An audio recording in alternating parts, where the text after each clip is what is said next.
で、機能面の違いをちょっとお話ししようと思うんですけど、まずこちら GH4 は、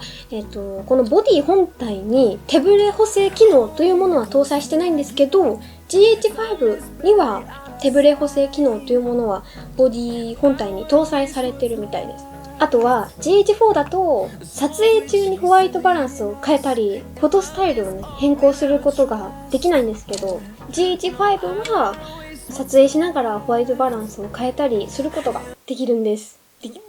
できる。で、はい。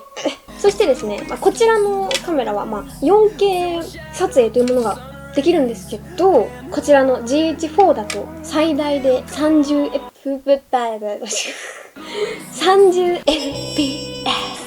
しかちょっと撮れないんですけど、 HD じゃない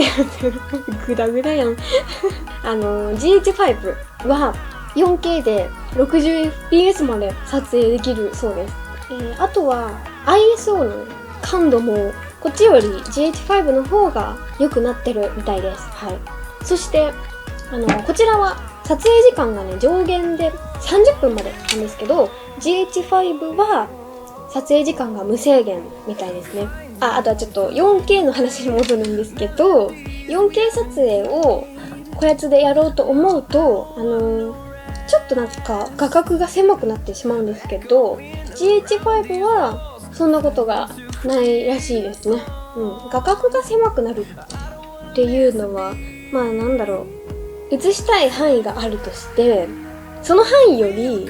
ちょっと拡大されちゃうから映らない部分が出てきちゃうよっていう、なんか違うかもしれないけど、つまりそんな感じです。はい。そうだ、あとは価格です。価格、こちら今現在のボディ単体並みの価格は、だいたい10万円前後となっているんですけど、GH5 は機能も上がり最近発売されたばかりっていうこともあり、ボディのみで23万円ぐらいしてね、もう2倍以上の価格差がありますね。ざっと説明してみたんですけど、違いとかこの機能っていうのはそんな感じですね。だいたいこの GH4 の性能と GH5 との違いというものが分かったと思うので、なぜ私が今回はね GH5 ではなく GH4 を選んだのかっていうのを最終的に今から話そうと思うんですけど、何から話そうかな。まずは、ざっくり言ってしまうと、私の用途的にはこの GH4 で十分だったんですよ、機能的な面で。GH5 と GH4 が全く値段一緒だったらそれはちょっと GH5 を買っていたのかなと思うんですけど、結構なね価格差があるんですけど、私は全然10万円で買えるこの GH4 のね機能に全然不満はなかったのでこっちを選んだって感じです。ざっくりと言うとね。で、細かく言っていくと、そうだな、デュアルスロットSD カードが2枚挿せるっていうところは私の場合は